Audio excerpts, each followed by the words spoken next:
Here comes Gabby. Good evening. Gabby, you remember my mom? Hi there. It's Hi, been a while, quite a how you, while. how you doing? Okay, I'm pasting a question in the chat Oh, that just like it's like a get to know you thing for those I know you guys know each other a little bit, but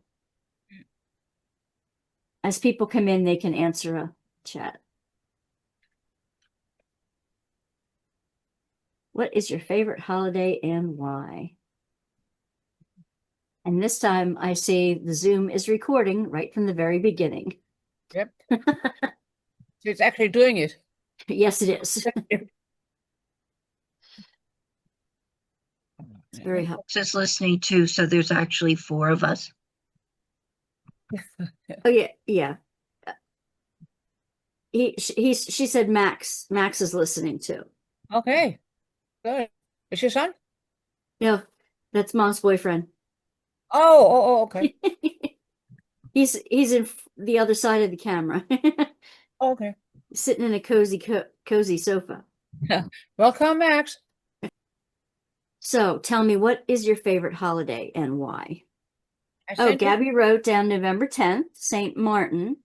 One reason is that it is probably the one holiday where all children across religions and geographic areas are celebrating the compassion of a young prince. Oh, cool. I've never heard of it. Well, I don't. Do Yes, I actually tell. want to. It's a wonderful, wonderful story. Uh, it's Martin was a well-to-do young man, and he was leaving the town with on horseback with all his adjutants and whatnot, kind of fancy. And on the side of the road, right by the city gate, was a beggar on the street, and he was half naked. He had hardly anything to on, and it was winter. And so Saint Martin stopped and took his cape off and cut it in half with his sword, and gave that half to the beggar, which was uh, at that time quite something. And it's just the symbolism of a rich person being compassionate enough to stop this fancy group of young men riding out of the city and doing that. And this is somehow, I don't know, I guess it's been used to teach children about it, but not like in the school or so. It's on the 10th of November, kids, they make their own little lanterns, well, at least, well, 30 years ago. I don't know if they're still doing, but they still have like the lantern on a stick, and they go march around the town and they sing a song to St. Martin. And it's just a really nice evening activity that's peaceful and fun. And in the course of doing that, they learn the story of Saint Martin. And it is also when they start. Uh, I'm not gonna go there. It has nothing to do with the holiday. So I really like that, because as I said, it's all religions, all the kids that are there in the community. It's about generosity and taking care of each other. And I'm more and more into understanding saints as our ancestors. I do not have any direct ancestors that I know of. I mean, they didn't survive the war, but I think the saints, they were real people. They lived, and the stories that are told about them are just awesome. Mhm. So they're good examples, and it's teaching through story, which now even narrative theology, my doctorate, so story is even more important. So That's how the kids get, that's how they remember things, story. well, adults, They they asked me what Ash Wednesday was today. yeah, Because I did Fastnachts yesterday, and then I told him, well, since today is Ash Wednesday, you got to put all that fatty stuff away. And yeah. what do you mean? What is Ash Wednesday? Okay, so I told him. And then we got to talk about funeral directors and Oh my Go to God. funeral homes. Well, ashes to ashes. That's Yeah. kind of what, your life is finite. Don't expect to live forever. And it makes today even more important. And, you have to really ask yourself what you're doing and why you're doing it. So they kept asking a whole bunch of crazy questions, which I didn't answer. But, I used to take my confirmands every time I had a class to the funeral home. And so they get acquainted with how compassionate these people are. And they asked me all kinds of questions today. So that was really interesting. Mom, what's your favorite holiday? I'm sure you know what it is. Um, Christmas, because everyone gets together and are happy. We eat a lot and open our gifts and have a lot of fun. That's mine too. Hmm. But I like it that my birthday is close to Christmas too. Because the whole world's decorated so happily. That's right.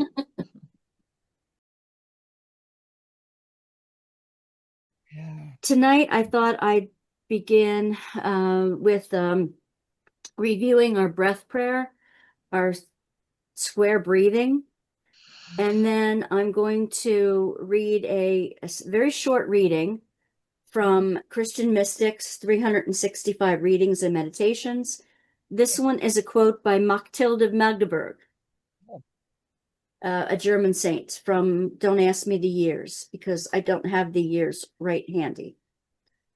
But she is also a saint in the Catholic tradition.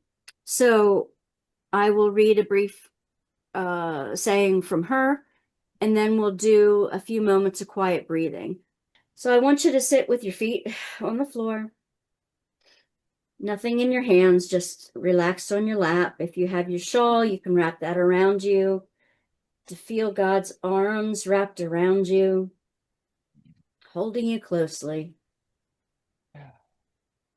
And when we breathe in, we're going to feel our bellies expand. We're going to breathe in slowly for a count of 4. We're going to hold for 4. We're going to exhale for 4 and hold for 4 again. And we're going to repeat that a few times in a row. And like I said before, with distractions, just let them float on by. You will not have a mind without distractions. They will come and go. If you have to write them down, do so, but don't linger over it. Just let it go. Let it pass by. And go back to the counting of your breathing. I'll count for the first 2 breaths and then let it go silent for a few moments. But I want to start with the reading here from Machthild.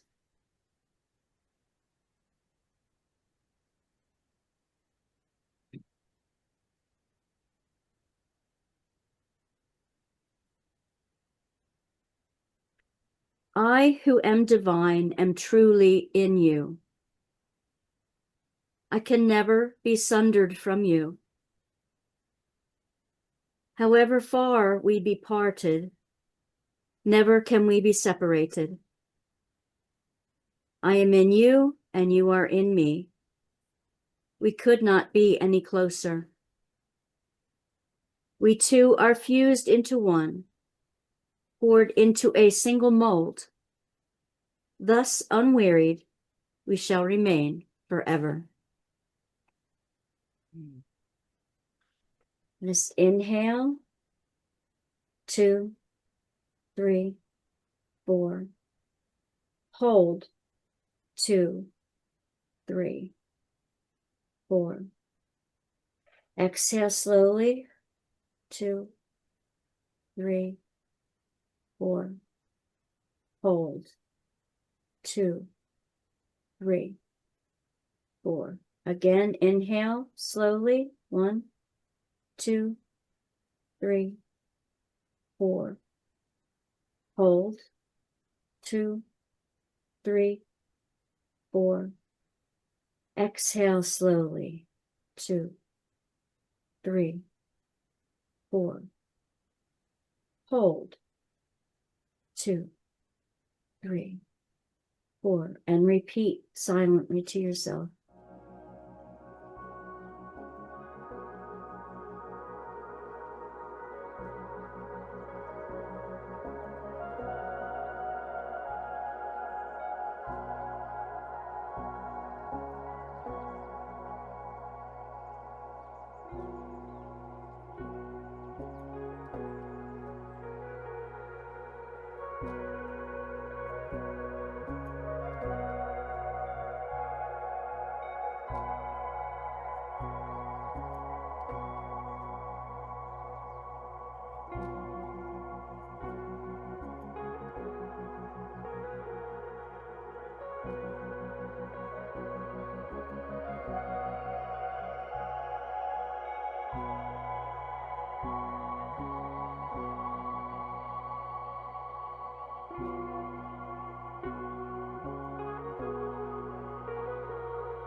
Amen.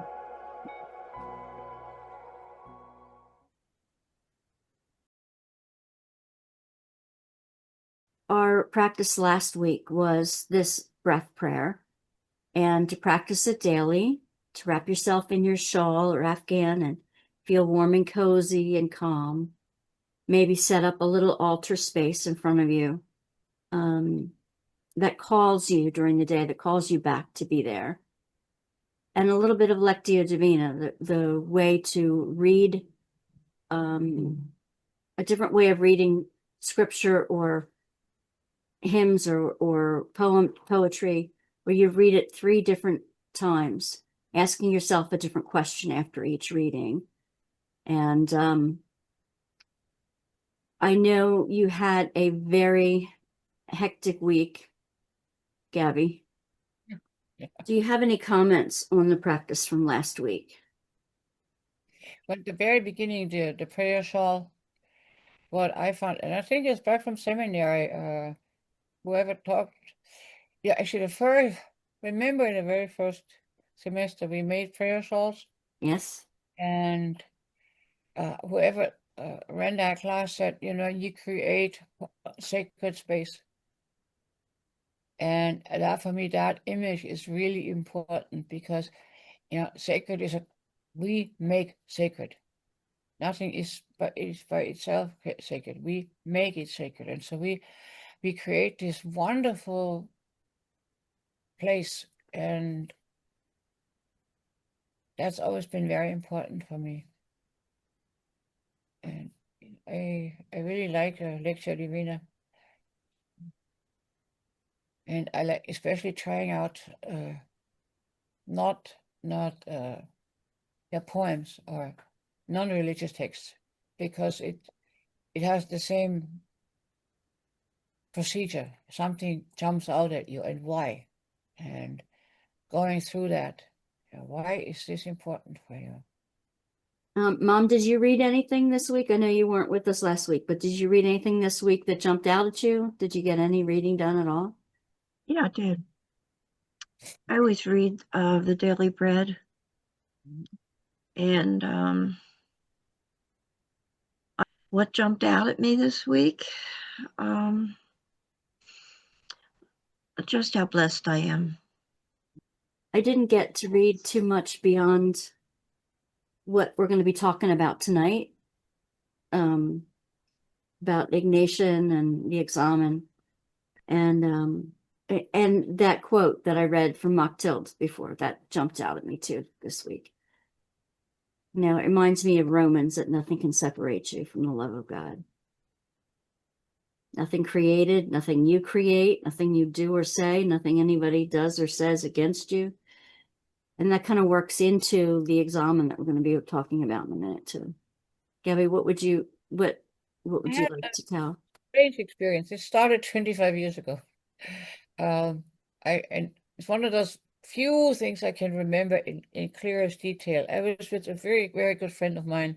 We had discussed things. We were in a really good place, and we were sitting on the couch together and kind of snuggling up together. And I put my head on her shoulder, and I had was I later heard a satori.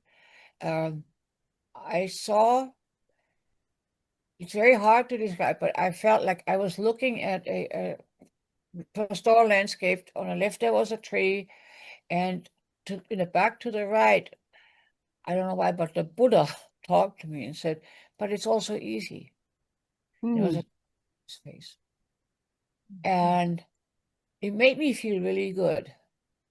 But I didn't really, I didn't really think much about it.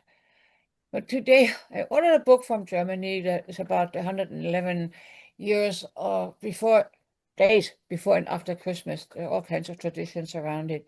And I'm just leafing through, and there it opens as a picture, exactly what I saw. No. I just got, I was gasping. I think, what? It's rationally speaking, it's a coincidence. But it was just so perfect, exactly the same picture. That's a spirit sighting. On the left, yeah, spirit on the left, and the hills and some trees there with a creek. It's just, yeah. So I just wanted to share that. It's one of the stories which you can't share with other people because they think you're nuts. Yeah, we talked about that last week too, Mom, that Yeah. sometimes we don't share our God incidents, our spirit sightings, our God sightings, because sometimes we're afraid that somebody might think you're nuts. But Mom and I have always shared those God sightings That's that good. happen in our lives. I'm so glad that you shared yours today. That's neat. That's really neat.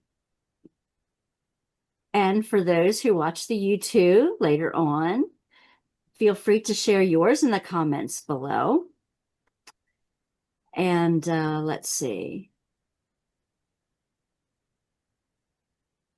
I think, at least when we did it in church, it always encourages everybody. When you say that, it encourages everybody. So Yeah. I always like to hear that. Makes people more aware. Yes. Yeah. It's not a coincidence. And it's that all people have experiences that are like that. Not exactly like that, but they don't want to talk about it. If you mind, I have one very specific story from my ministry where I had a small group of newcomers, and I had introduction to our congregations and all that. And I said, for me, it's very important that people have a place where they can share their spiritual experiences and thoughts and problems. And so a young woman started. She had after death experience, and then this gentleman. He was a Boy Scout leader, very heavy set engineer. And he said, well, nobody believes me that, but I had a very dangerous surgery. I was not looking forward to it. It had to be done. And I put my things in order. I was at my desk and I put everything in order, just in case. And I opened a drawer, and there was a postcard from my grandfather, who had died like 50 years ago. And it was what he always said to me, you just have to go through it. Macho kind of, you have to get through it. And he read that. I read that. He said, and I was calm. I said, yes, I'll just have to go through it. And he said, it was a brand new desk. It's just like, nobody knows where this came from. And he says, I know you won't believe me. Yeah. Yeah, an engineer with not, yeah. Amazing. Yeah. Amazing. That's not it, when we get started, people have experiences that they can't explain, but they maybe won't like to, but also maybe not. Maybe you don't want to know what's behind it. And that's the wonder of the more you stay open and listening Yeah. and inviting God to be part of your everyday life, God will take advantage of that. God will step in and let the God's presence be known. I truly, truly believe that. And that's what I love about contemplative practices. Again, that it's a way of letting go of our expectations and opening up to the mystery that God is always communicating with us, whether we know it or not. Today, we're going to do a practice called the Examen. Now, I want to share my screen, and this is from ignatianspirituality.com. Hey, they've got a website. Oh, wonderful. Yep, I'm sharing a website. Yeah. He was born in 1491, one of 13 children in Spain. Oh, yeah. And he loved, knighthood and the medieval chivalry and that kind of thing. So he went to battle with France, and he experienced a wound that almost killed him. Wow. And he was put with a monastery to heal.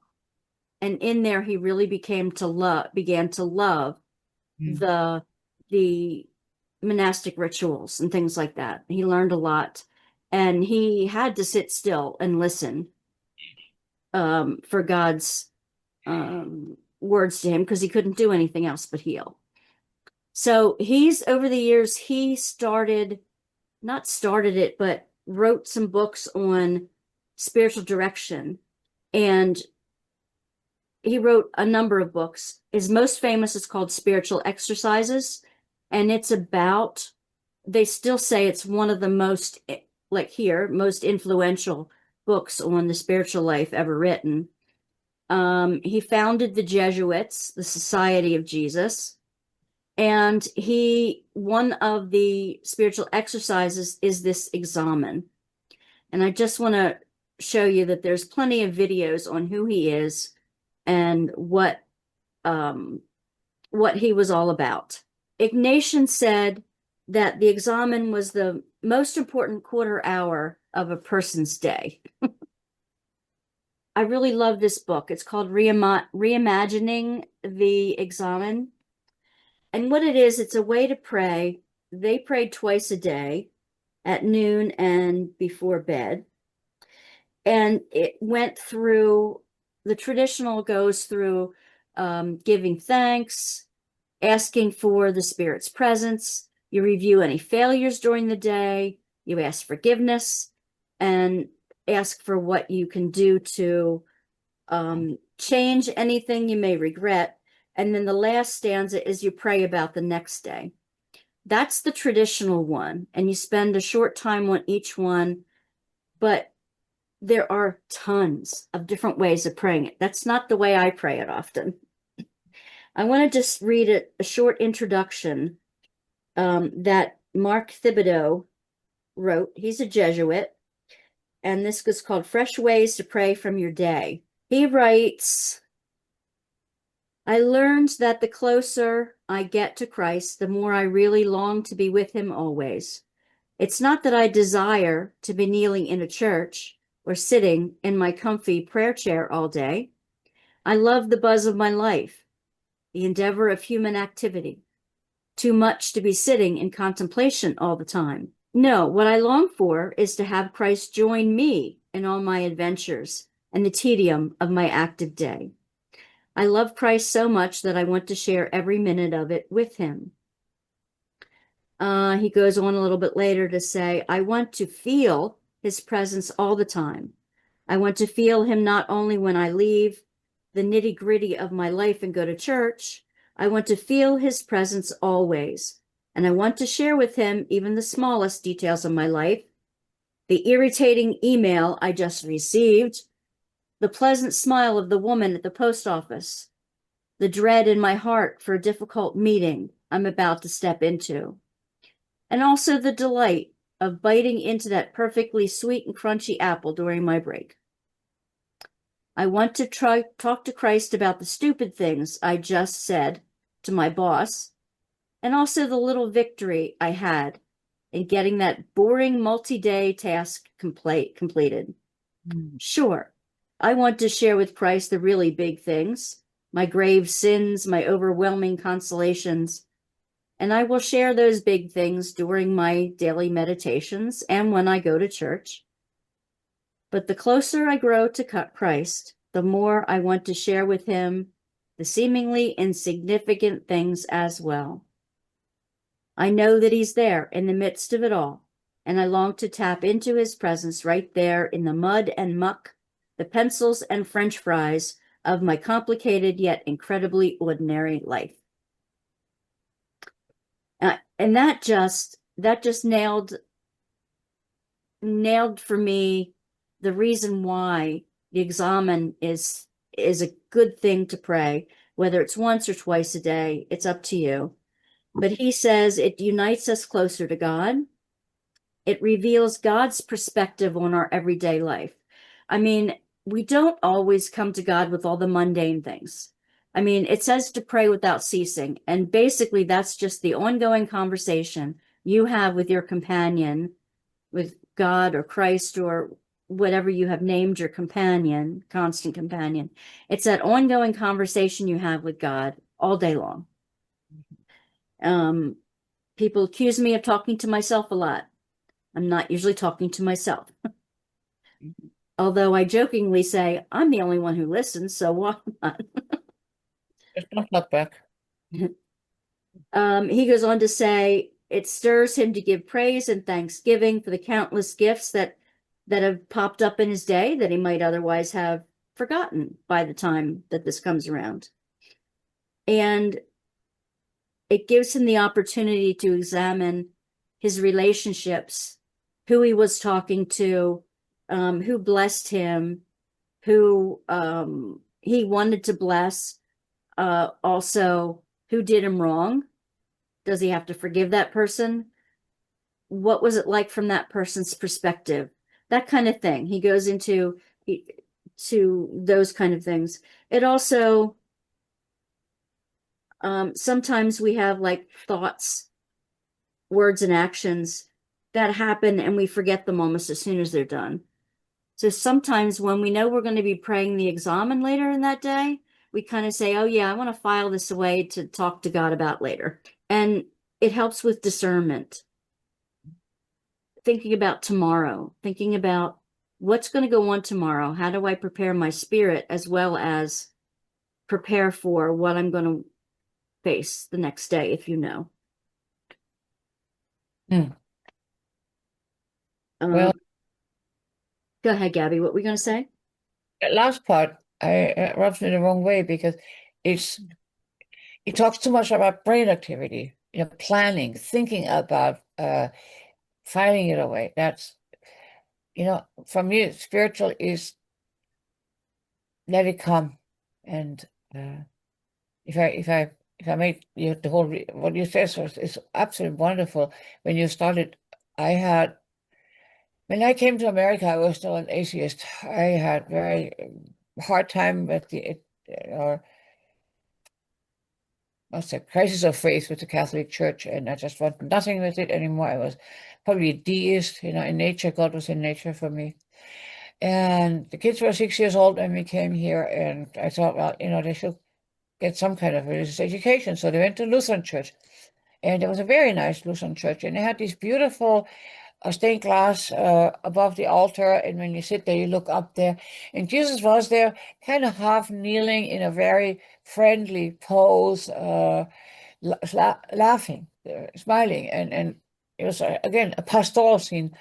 And I looked up and I said, I miss you so much. And it was this, from my upbringing, Jesus was my brother.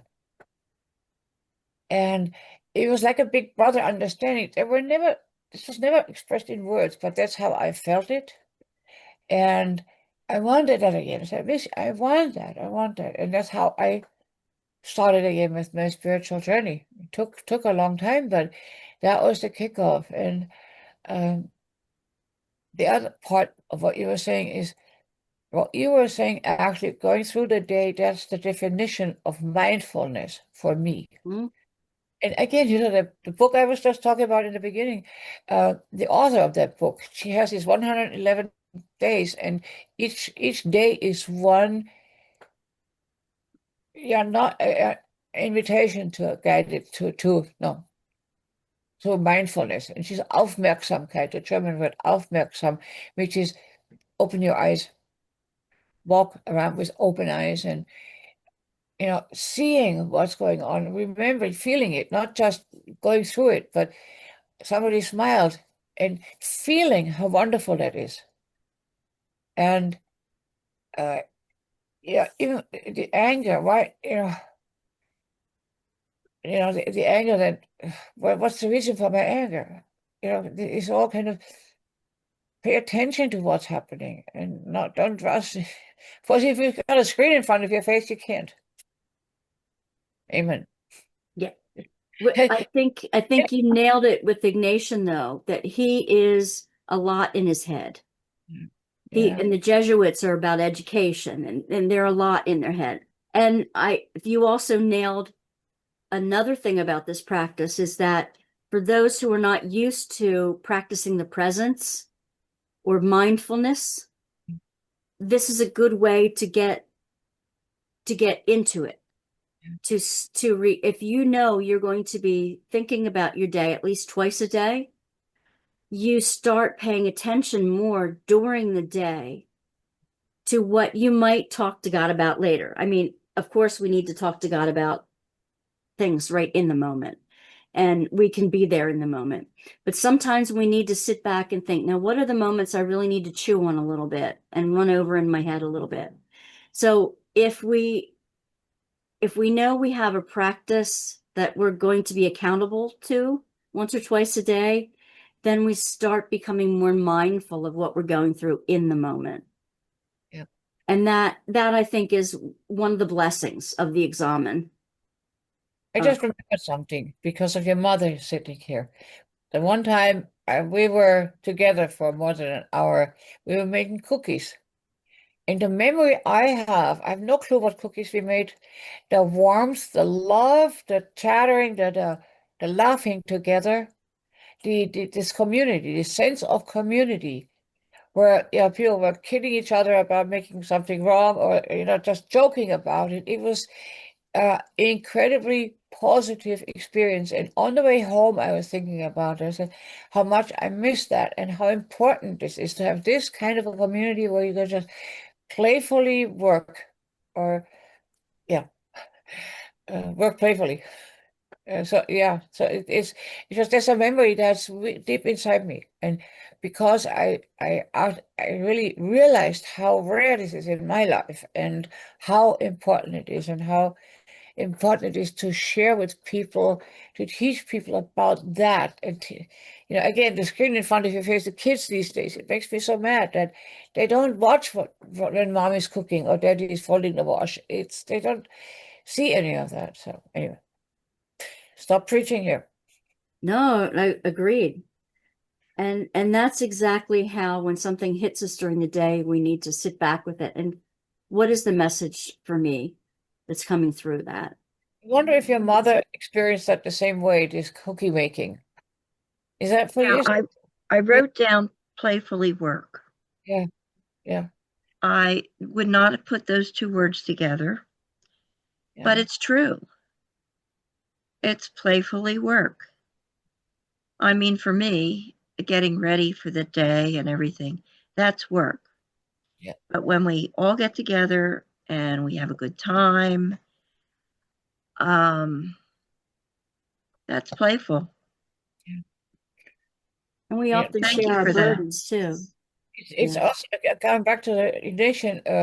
Yeah, my high school was Ignatian high school, but the uh, work, playfully working, you don't. It invites the brain to step aside. You can just be. You know what you're doing. You don't have to think much.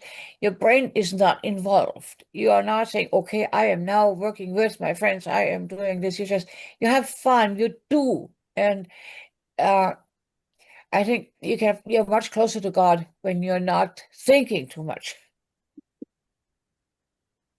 I agree. I agree. We're all thinking alike when we're baking. You don't have to tell anybody what to do. Yeah. Because we've been doing it so long together that we probably all think the same. Well, you talk to each other too. You're joking. Yeah.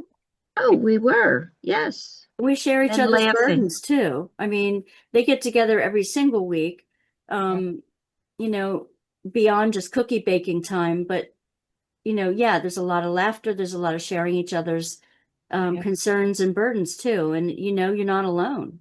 No, You're never alone. You never have to be alone. Well, I miss that. I envy you so much. Oh, I wish you were closer. everybody. Yeah, we do too. So we're going to take some time with your journal. I hope you have your journal with you. Let's take a few minutes and practice the examen. I can put in the chat the traditional way to do it, but before I do that, I wanted to go over some things. First of all, keep it short. This is not an all-day prayer. So we're going to keep it to about, I would say, 10 minutes. Mm. Okay, I'm going to keep it to 10 minutes. They say 15, but I'm going to go it to 10. Think over your day. We're going to do it in silence. Think over your day and dwell on things that jump out at you. It's not like an examen of conscience. It's not trying to come up with, oh God, I'm a sinner and I need to change this about myself and all that stuff. It's not about that. Where has God met you during the day today? Be intentional about wondering where you've seen, where you've encountered God, where you've encountered love. Have you given love? Have you received love? Did you withhold love from anyone? Did anyone withhold love for you that you would have loved to have got? That's kind of the one that I use a lot. If any of the traditional practice, the traditional movements, give thanks, ask for the presence of spirit to be with you, review failures. That's where Ignatian gets caught up in it. Ask for forgiveness, pray about the next day. I like to go by the movements of love, but wherever, if something doesn't speak to you, jump over it and go to the part that does speak to you most. This is between you and God. Let God lead. Listen and let God lead. Don't get stuck on one thing or the other. You can experiment with some tweet size journaling, which means you start with part of a phrase. I'm really angry with blank, and write a short sentence, or I'm afraid of blank, or hey, this wasn't as bad as I thought it was going to be. Write a tweet size, one sentence type of thing. And keep it prayerful. Remember, you're having a conversation with God in this. Ask God to take the lead. That next part I'll talk about after that so that we can get into our practice for practicing it for the week. I'll wait for that. So let's take 10 minutes of quiet, and with your journal and with these thoughts, and then we'll come back together. I'll bring us back together in 10 minutes. Feel free to turn off your video if you want to. Just at the little bottom of the screen, there's a little thing that says video, and it'll come up with your name in place of your picture there for the 10 minutes so that you can have some private time. And I'll bring us back together in 10 minutes for some sharing. Okay? And I will begin that now.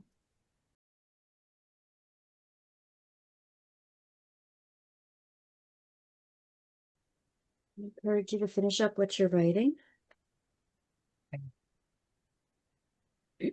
How many pages were we supposed to write? Whatever you were inspired to do so. Any comments you'd like to make, either of you would like to make on the examen? How was the experience for you? I had never heard of it before. Indeed. I felt it was reawakening, makes you think. I like what Gabby said about she feels Christ is like her brother. And that's I never had a brother. I had a sister, but it was always comforting. I was the little sister, so it was always comforting to me being with my sister. Yeah. And knowing where we came from, and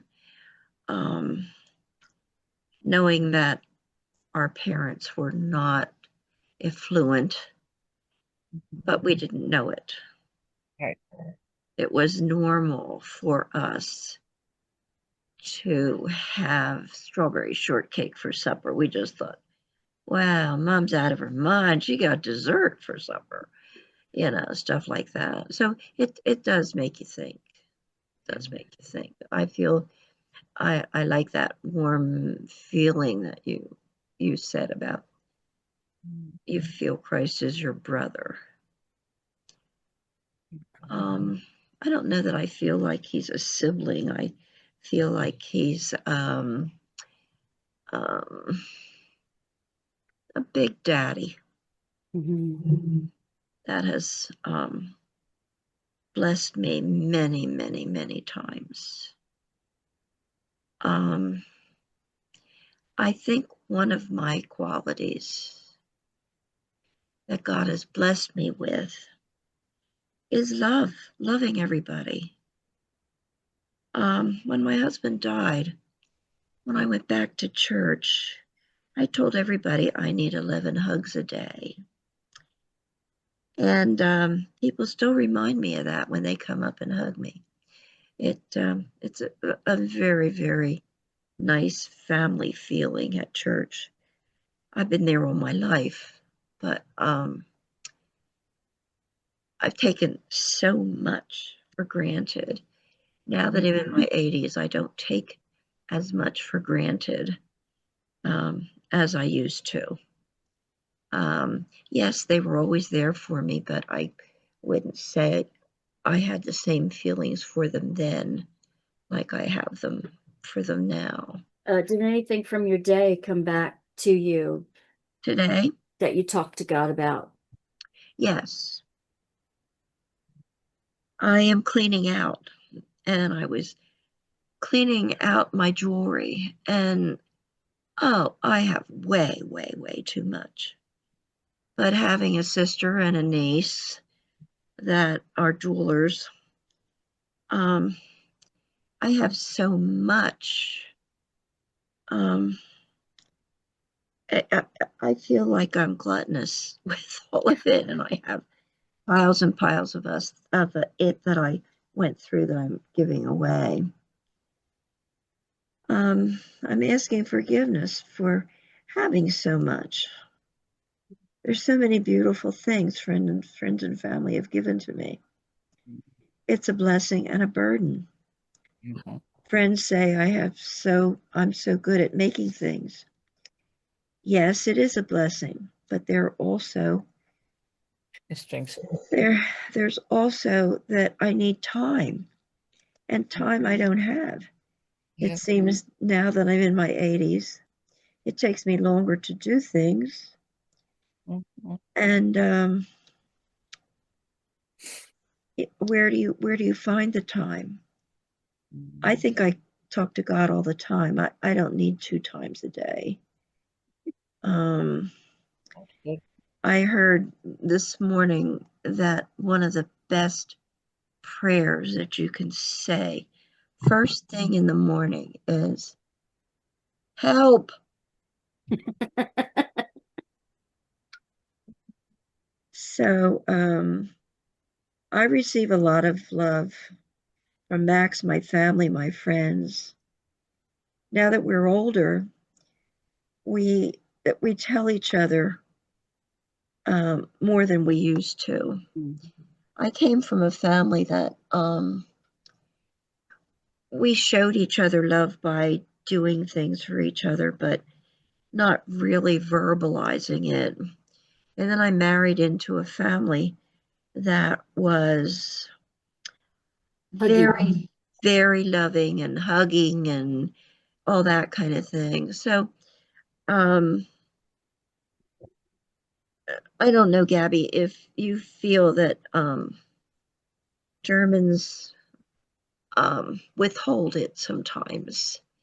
And now that I'm 80, I don't withhold it anymore. I just, you know, She it never did. hurts me when I don't get to see that I don't get to spoil my great grandchildren like I spoiled my grandchildren and my kids. But I have to realize that being 80, they don't know how to relate to me because I have trouble relating to them. They talk so fast, and my hearing aids just don't do the trick when it's supposed to. Um, now I take the time to show love to one another. That's very good. Yeah, Gabby and I talk about that all the time about you see how not you having look time at to be us, creative. nodding. Yes, yes, yes, me too. To make things and to I having. thought maybe your head was just loose. Yeah, for me, this examine this is um, the structure. It was the whole thing, no matter what. It was just so wonderful for me to see that I have had the blessing of a wonderful therapist who has helped me so much to allow myself to be, how I am, and to see where, sometimes, well, not perfect, but sometimes, almost most of the times, it's the others who have a problem. But yeah, that's not really what I wrote down. But I am so happy in the situation I am now, which really sucks big time. That I have been able those last few days to just allow myself to go with the flow, to just hang, as the young people say, to just whatever, do what I can and just do nothing if I can't. And I've crocheted a lot. Um, so, I'm so grateful for that. It's such a big thing for me. I have been constantly criticizing myself. I constantly have my mother's voice in my ear. Why are you doing this? And you shouldn't be doing this. And why? So I'm so grateful that I am now in a place where I can see that I'm doing what I was meant to do. And the other thing is that, if in a conversation with a divine, I say that my anxiety is so big because I don't know what's going to happen. And I worry about that. And I'm hoping that it's not too bad. But then I also observed that is like a miracle. It's a big word, but sometime during the day, there was a shift in my fear because, my husband most likely has some brain damage. So I have no idea what he will be able to do when he comes home, how much I will have to do everything for him. And he can walk and talk, but he can't think anymore. So, but this miracle, I want to call it, is that I felt rather suddenly that, this is actually a new opportunity for me. And that's the truth. I'm not making this up. I'm so surprised about myself that maybe it's a good thing for me that I cannot plan this and sit with him and take my computer downstairs and all these little things that there's a switch from being in despair and just to say I can do it. Of course I can do it. I have these strengths, and that's one thing that I have often thought, God has given me that strength. I mean, I've had a lot of suffering in my life, a lot of things that happened that shouldn't have happened, but I've always made it. I've persisted, and this, I can only say it's, my upbringing in the church, these roots that I have, this understanding of compassion and love, that basis, those first 10, 15 years of my life, they have made it possible for me to live Mm. the rest of the years that have been very hard. And so, tomorrow I'm going to bring my husband home, and I'm afraid of hurting for him, suffering for him. And then, rationally speaking, he is okay. He doesn't know. He can walk with a walker. He can feed himself. He can take all that. So he doesn't know. But still, I'm going to grieve for the loss. I guess that's the right word. Yeah. There's still a small glimmer of hope, but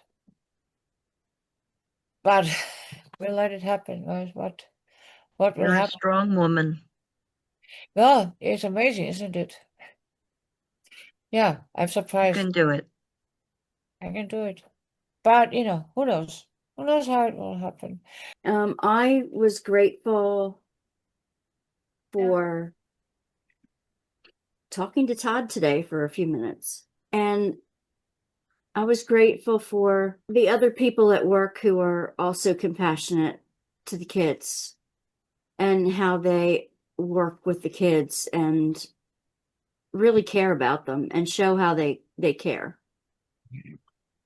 in the different ways. And one of the younger gals, when she sees me come in, she always runs to unlock my door. Oh, nice. Every day she has my door unlocked before I get into the, Wonderful. before I punch my card in. And they care about each other that way. So it's really nice.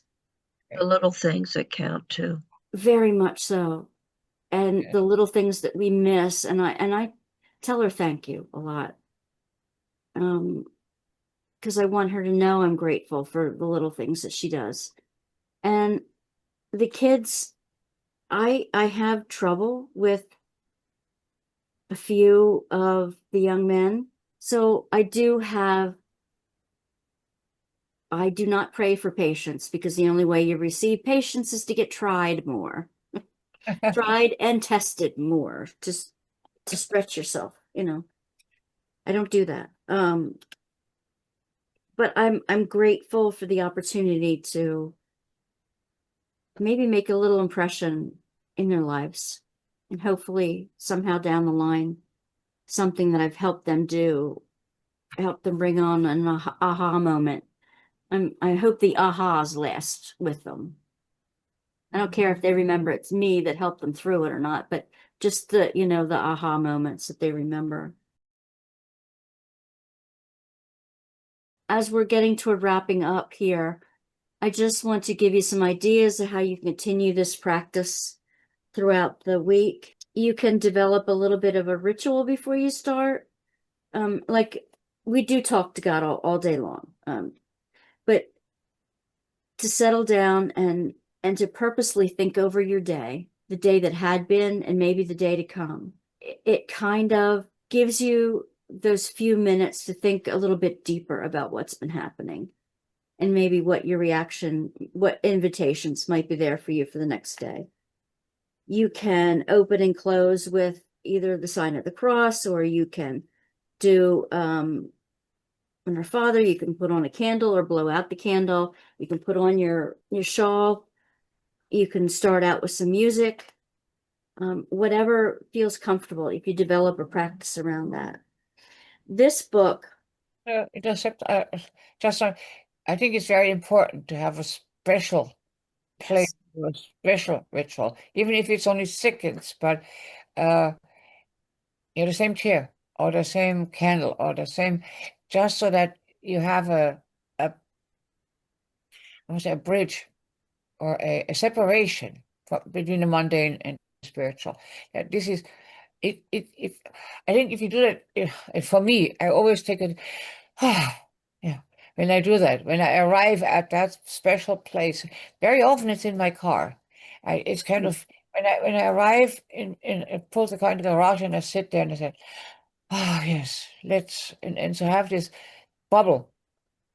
The car is a bubble, it becomes a sacred space in that moment because I use it for that. So, and the other places in my workroom. So Mm. yeah. Okay.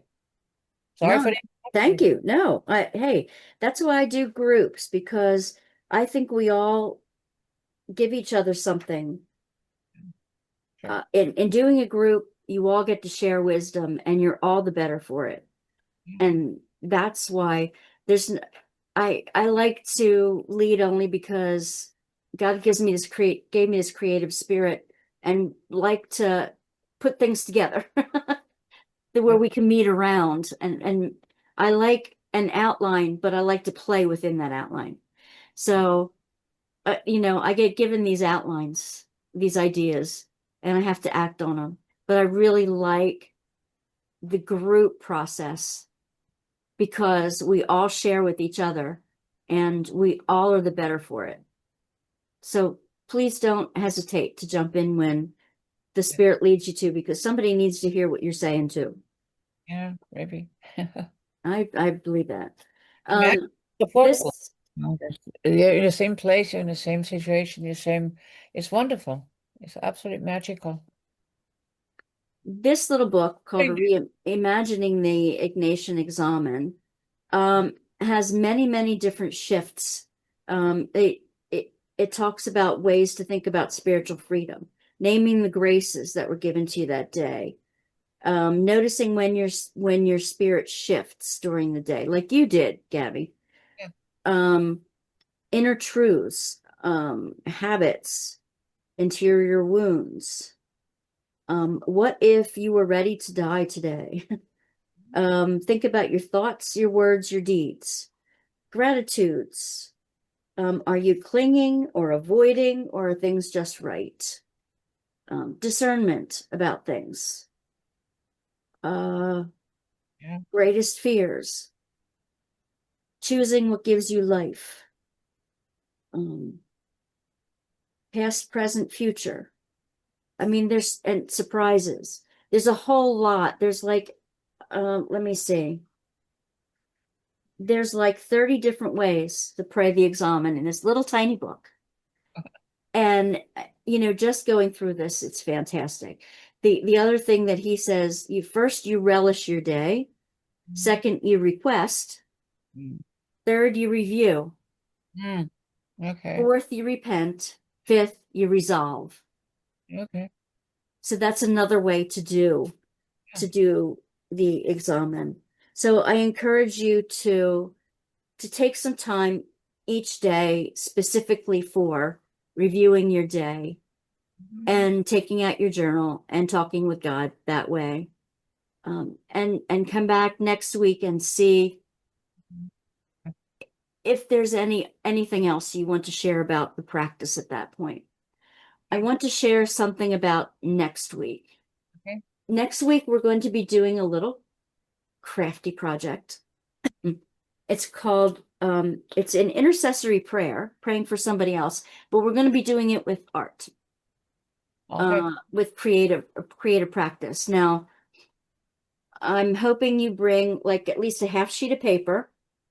It can be a thicker paper. So, because you're going to be using Sharpies on it, I want you to bring a thin Sharpie and a fat Sharpie. Okay, or black markers anyway. So you have a piece of cardstock that you can easily fold in half and put in an envelope. Okay, your two Sharpies and either colored pencils or colored markers or watercolor and a paintbrush, because after we're done putting in the lines, we're going to add some color to it. But there are steps that I created to go with the Norographica Okay. connections that make it into an intercessory prayer. This is something that I've developed myself and from Neurographica practice. And I want to share it with you because then you can share your intercessory prayer, fold it, put it in an envelope, and mail it to that person that you were praying for. So that's part of the practice. Any questions on next week's practice or on anything that we've done? Can you send a quick email or text with those items? I think I remember, did. It's in the original email, but I can send out another one. please. I should send out when I send out the reminder. Okay. And for everybody watching on YouTube, on the weekend, now that everything's recorded correctly, it won't take me that long to edit. It won't take me all weekend to edit it. I will edit it and put it up on the YouTube site, and I will send everybody the link to the YouTube site every weekend. And in it, we'll have information on what's coming up the following week. Okay, awesome. And it will come from Drawing Nearer. The email address Drawing Nearer. And so check your spam folders, please. If you didn't see it this week or whatever, please check your spam folders. It might have gotten stuck in there because it has a link to the YouTube channel. There's going to be a playlist that'll have in sequence all the Lenten weeks.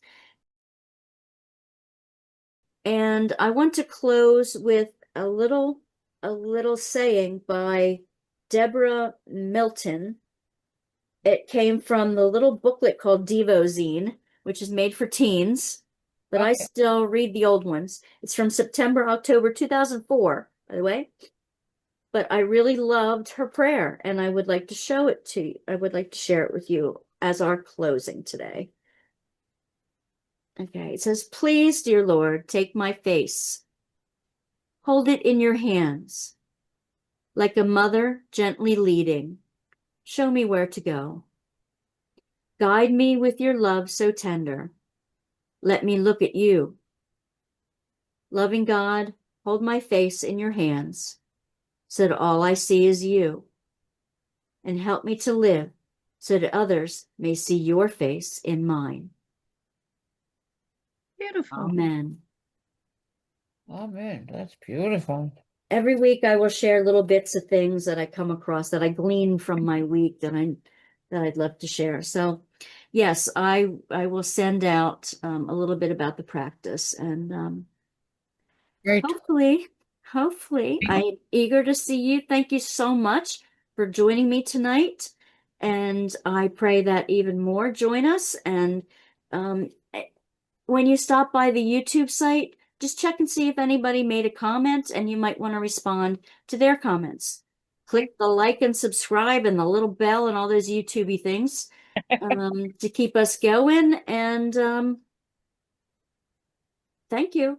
I need these practices as much as everybody else does, so I am re-practicing them as I'm doing them with you. Thank you. So I look forward to that. Thank you. Wonderful. I'm so glad you. Thank you. Good night, Max. And have a good week. Yeah, Yes. you too. You too. We'll pray for you tomorrow. Bye. Bye-bye.